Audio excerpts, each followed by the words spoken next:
जब एक रहस्यमयी टीचर को अपने मासूम स्टूडेंट को पाने का जुनून चढ़ जाता है तो वो सारे हदें पार कर देती है। क्या वो स्टूडेंट इस खतरनाक मोहब्बत के जाल से बच पाएगा या ये साजिश उसकी जिंदगी को बर्बाद कर देगी? तो चलिए देखते हैं बैड सिस्टर, खौफ और दीवानगी का खेल। तो मूवी की शुरुआत जेसन नाम के एक लड़के को दिखाते हुए होती है, जो एक स्टूडेंट होने के साथ एक फेमस सिंगर और सोशल मीडिया इन्फ्लुएंसर भी है। इसके बाद हमें एक कैथोलिक स्कूल को दिखाया जाता है, जहां जेसन के पेरेंट्स समर वेकेशन के बाद जेसन और उसकी बहन जोई को स्कूल छोड़ने के लिए आए हुए हैं। और यहाँ हम सारा नाम की एक लड़की को देखते हैं जो जेसन की क्लासमेट है और ये जेसन को पसंद भी करती है। फिर तभी यहाँ इनकी टीचर सिस्टर रेबेका आती हैं और इनके पेरेंट्स से मिलती हैं। इसके बाद वो अपने ऑफिस में जाती है और वो स्कूल की नई टीचर सिस्टर सोफिया से मिलती है, जिनका आज स्कूल में पहला दिन है। फिर सिस्टर रेबेका सोफिया को इस स्कूल के सारे रूल्स एंड रेगुलेशन समझाती है और वो ये भी कहती हैं कि ये एक कैथोलिक स्कूल है और यहाँ किसी भी टीचर को मेकअप करने की अनुमति नहीं है। ये सुनकर सिस्टर सोफिया अपनी लिपस्टिक को मिटाने लगती है। इसके बाद सिस्टर रेबेका सोफिया को पूरे स्कूल का मुआयना कराती है। इतने में इन्हें वहाँ पर जेसन मिलता है, तो सिस्टर रेबेका जेसन को उसकी नई क्लास टीचर सोफिया से मिलवाती है। लेकिन सोफिया ये नोटिस करती है कि जेसन थोड़ी अजीब तरह से बिहेव कर रहा है, तो सिस्टर रेबेका उसे ये बताती है कि कुछ दिन पहले जेसन ने नशे की हालत में अपने फादर के कार को ठोक दिया था, जिसके वजह से जेसन के फादर उससे नाराज रहते हैं। और रेबेका सोफिया को ये भी बताती है कि जेसन एक सोशल मीडिया सेलिब्रिटी भी है। फिर हम ये देखते हैं कि सोफिया जैसे ही अपने कमरे में आती है तो वो अपने लैपटॉप में जेसन की फोटो को देखकर अपने लैपटॉप को ही किस करने लगती है। और हमें यहाँ पता चलता है कि सोफिया भी बाकी लोगों की तरह जेसन को पहले से ही जानती है और ये जेसन की बहुत बड़ी फैन है। इसके बाद सोफिया अपनी पहली क्लास लेने के लिए क्लासरूम में जाती है, पर वो ये देखती है कि जेसन और सारा दोनों एक दूसरे से बात कर रहे हैं और सोफिया ये देखकर गुस्से में सारा को आगे की सीट पर बिठा देती है। पर सोफिया को ये सब करता देख जोई को काफी अजीब महसूस होता है। दरअसल इस तरह के कैथोलिक स्कूल में कोई भी टीचर इस तरह की हरकत नहीं करते हैं। अब सोफिया क्लास को शुरू करती है। तभी जोई कहती है कि सिस्टर, क्लास शुरू होने से पहले हम सभी क्लास में प्रेयर करते हैं। और जब सभी स्टूडेंट्स प्रेयर कर रहे होते हैं तो एक बार फिर जोई ये नोटिस करती है कि सोफिया प्रेयर नहीं कर रही है। और सोफिया की इन सभी हरकतों को जोई अपने भाई जेसन को भी बताती है। और क्योंकि जेसन सारा से मैसेज में बात कर रहा था, इसीलिए वो जोई की बातों पर कोई खास ध्यान नहीं देता। फिर स्कूल के बाद सोफिया जेसन से मिलती है और बातों ही बातों में पूछती है कि जेसन, क्या सारा तुम्हारी गर्लफ्रेंड है? और ये सुनकर जेसन ये जवाब देता है कि नहीं सिस्टर, अभी तक तो मेरी कोई भी गर्लफ्रेंड नहीं है। और ये सुनकर तो सोफिया काफी खुश होती है, क्योंकि कहीं ना कहीं सोफिया जेसन से प्यार करती थी। लेकिन अगली सुबह सोफिया की खुशी मानो टूटे हुए कांच के टुकड़ों की तरह बिखर जाती है। वो सारा और जेसन को किस करते हुए देख लेती है। फिर वो जेसन को क्लास में भेजकर सारा को डांटने लगती है और सोफिया सारा को खास हिदायत देती है कि वो जेसन से हमेशा दूर रहे। अब क्लास खत्म होने के बाद सोफिया जेसन से मिलती है। फिर वो जेसन से ये सवाल करती है कि जेसन, तुम तो कह रहे थे कि तुम्हारी कोई भी गर्लफ्रेंड नहीं है, तो तुम सारा के साथ क्या कर रहे थे? जिसका जवाब जेसन नहीं दे पाता।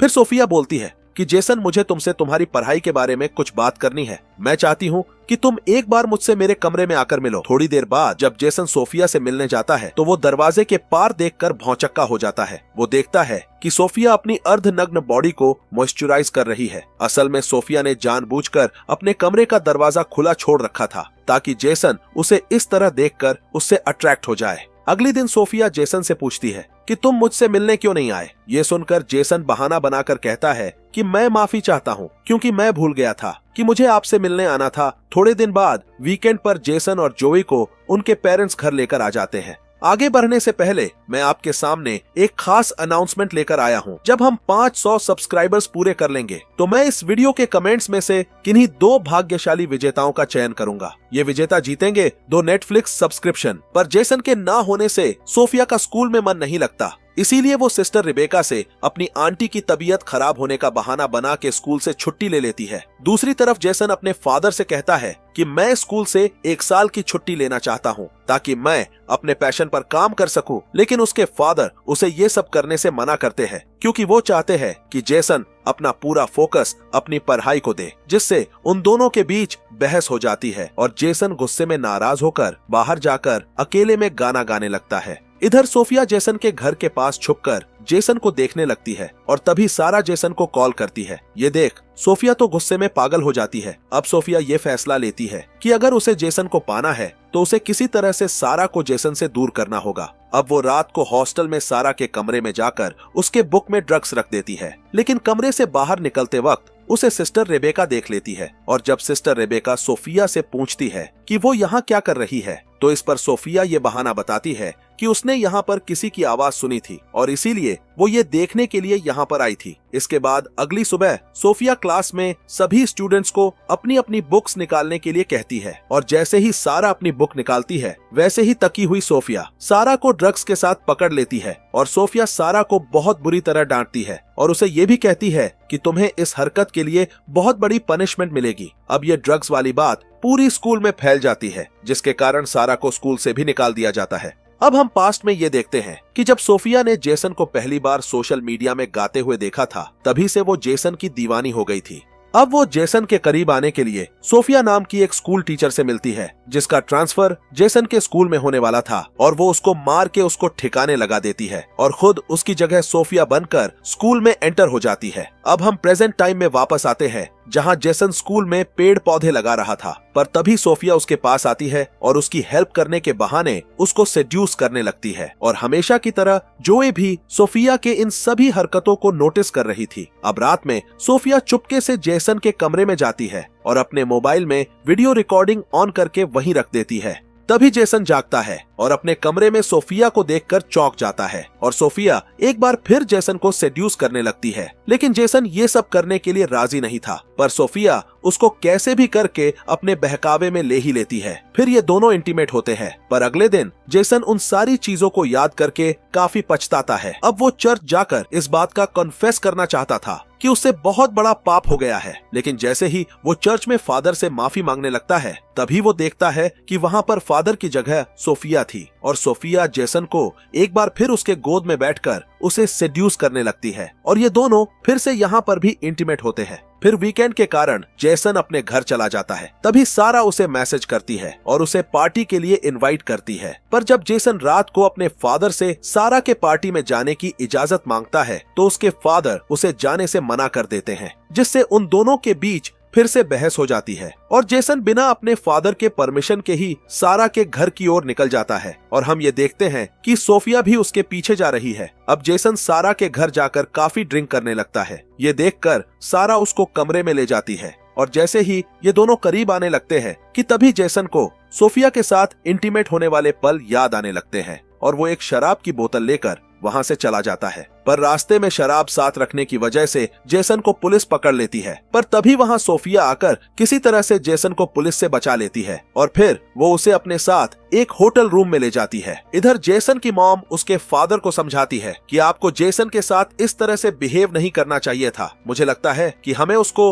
उसके पैशन के लिए 1 साल का समय देना चाहिए। इस पर जेसन के फादर मान जाते हैं और जेसन को घर वापस लाने के लिए निकल जाते हैं और इस तरफ जेसन को रूम में ले जाने के बाद सोफिया अपने कपड़े उतारने लगती है ताकि वो दोनों फिर से इंटीमेट हो सके। पर इस बार जेसन कहता है कि हम दोनों ने जो भी किया वो सिर्फ एक भूल था, इसीलिए अब से हम दोनों ये गंदा काम कभी नहीं करेंगे। पर सोफिया कहती है कि हम दोनों सिर्फ एक दूसरे के लिए ही बने हैं और इसीलिए हम दोनों को हमेशा एक साथ रहना चाहिए। लेकिन जेसन सोफिया की कोई बात नहीं मानता और वहाँ से चला जाता है। ये देखकर सोफिया गुस्से में लाल हो जाती है। दूसरी तरफ जेसन के फादर उसे ढूंढ लेते हैं और उससे अपने बिहेवियर के लिए सॉरी बोल के उसे स्कूल से 1 साल का ब्रेक लेने के लिए मान जाते हैं ताकि वो अपने पैशन पर काम कर सके। इसके बाद अगले सुबह जेसन और उसकी बहन जोई स्कूल के लिए निकल जाते हैं और जब जेसन अपने हॉस्टल के कमरे में जाता है तो वो देखता है कि वहाँ सोफिया बेहोश पड़ी हुई है और घबराया हुआ जेसन सोफिया को होश में लाने की कोशिश करता है, लेकिन तभी उसे ये एहसास होता है कि सोफिया बेहोश होने का नाटक कर रही है, जिससे जेसन गुस्से में कहता है कि मैं तुम्हारे हरकतों से बहुत परेशान हो चुका हूँ और अब मैं तुम्हारी शिकायत फादर से कर दूंगा। इस पर सोफिया कहती है कि अगर तुमने ये सब किया तो तो मैं भी सबको बता दूंगी कि तुमने कैसे एक टीचर के साथ गलत काम किया है। ये सुनकर जेसन भी समझ जाता है कि अब वो बुरी तरह से फंस चुका है। और जब सब क्लास में होते हैं तो सिस्टर रेबेका सारा को वापस स्कूल में ले आती है। ये देखकर सोफिया को बहुत गुस्सा आता है और अपने कमरे में जाकर वो पागलों की तरह हरकत करने लगती है। और रात को जब सारा नहा रही होती है तभी सोफिया वहां जाकर उसका सर दीवार पर पटक पटक कर उसको मार डालती है और फिर वहां साबुन गिराकर अपने अपराध को एक नॉर्मल हादसे में बदल देती है। उसके बाद जब जोई नहाने के लिए जाती है तो वो सारा को मरी पड़ी देखकर चिल्लाने लगती है, जिसके बाद सारा की बॉडी को पोस्टमार्टम के लिए भेज दिया जाता है। फिर अगले दिन चर्च में जेसन सोफिया से मिलकर कहता है कि मुझे पता है कि सारा के मरने में जरूर तुम्हारा ही हाथ होगा। ये सुनकर सोफिया उसको उन दोनों का इंटीमेट होता हुआ वीडियो क्लिप दिखाती है और कहती है कि अगर तुमने सारा के बारे में कुछ भी किसी को बताया तो मैं ये वीडियो वायरल कर दूंगी। अगले दिन जब सोफिया जेसन को घर जाते हुए देखती है तो वो एक बार फिर सिस्टर रेबेका से अपने आंटी के मौत का बहाना बनाकर छुट्टी लेकर चली जाती है। जब सिस्टर रेबेका सोफिया के आंटी की फ्यूनरल पर फूल भेजने के लिए उसके एड्रेस पर कॉल करती है तो उन्हें ये पता चलता है कि वहाँ तो किसी की भी मौत नहीं हुई है और ना तो ये एड्रेस किसी सोफिया का है। दूसरी तरफ जोई जेसन को स्ट्रेस में देखकर उससे स्ट्रेस की वजह पूछती है और जेसन अपनी बहन को सारी कहानी बता देता है। और अगले दिन वो दोनों सोफिया की असलियत पता करने के लिए चुपके से उसके रूम में जाते हैं। इधर सिस्टर रेबेका को नकली सोफिया के सच्चाई का पता चल जाता है और वो इसकी कंप्लेन फादर को करने के लिए जाने लगती है। लेकिन तभी सोफिया पीछे से रेबेका के सर पर मारकर उसको बेहोश कर देती है। इधर रूम में इन दोनों को असली सोफिया का लैपटॉप मिल जाता है और साथ ही इनको उस नकली सोफिया का लैपटॉप भी मिलता है जिसका असली नाम लॉरा होता है। इसलिए वो दोनों ये बात सिस्टर रेबेका को बताने के लिए उनके पास जाने लगते हैं और तभी इन लोगों का सामना नकली सोफिया यानी कि लॉरा से हो जाता है। वो जेसन के हाथ में अपना लैपटॉप देखकर सब कुछ समझ जाती है कि उसकी सच्चाई सामने आ चुकी है और अब वो पागलों की तरह जेसन से अपने प्यार का इजहार करने लगती है। लेकिन वो दोनों उसे इग्नोर करते हुए वहां से जाने लगते हैं। लेकिन तभी पीछे से लॉरा जोई के सर पर मारकर उसको घायल कर देती है और ये देखकर जेसन गुस्से में आकर उसका गला दबाने लगता है। लेकिन लॉरा उसे भी मारकर उसको भी घायल कर देती है। फिर वो जोई को खत्म करने के लिए जाती है। मौके पर वहाँ सिस्टर रेबेका आकर उसको रोकने की कोशिश करती है लेकिन वो सिस्टर रेबेका को भी मारने लगती है। ये देखकर जेसन अपने पॉकेट से स्क्रू ड्राइवर निकालता है और लॉरा के पीठ में घुसा देता है जिससे लॉरा की मौत हो जाती है। और फिर अगले सीन में हमें स्कूल के ग्रेजुएशन का दिन दिखाया जाता है जिसमें जेसन के फादर जेसन को एक नया गिटार गिफ्ट करते हैं जिससे जेसन बहुत खुश होता है और ये कहानी यहीं खत्म हो जाती है। तो अब मैं गिवावे में भाग लेने का तरीका बताता हूँ। सबसे पहले आप हमारे चैनल को सब्सक्राइब करें और नीचे कमेंट में लिखें कि आप इस गिवावे में भाग लेना चाहते हैं। जैसे ही हम 500 सब्सक्राइबर पूरे करेंगे मैं उन कमेंट्स को रैंडम कमेंट्स पिकर में से उन 2 विजेताओं का नाम निकालूंगा और अपने बिजनेस ईमेल से उन विजेताओं को संपर्क करके उन्हें उनका सब्सक्रिप्शन दे दूंगा। तो जल्दी से सब्सक्राइब कीजिए ताकि हम जल्दी से 500 सब्सक्राइबर तक पहुंच सकें और कमेंट करके गिवावे में भाग लीजिए। और मुझे ये उम्मीद है कि आपको कहानी पसंद आई होगी।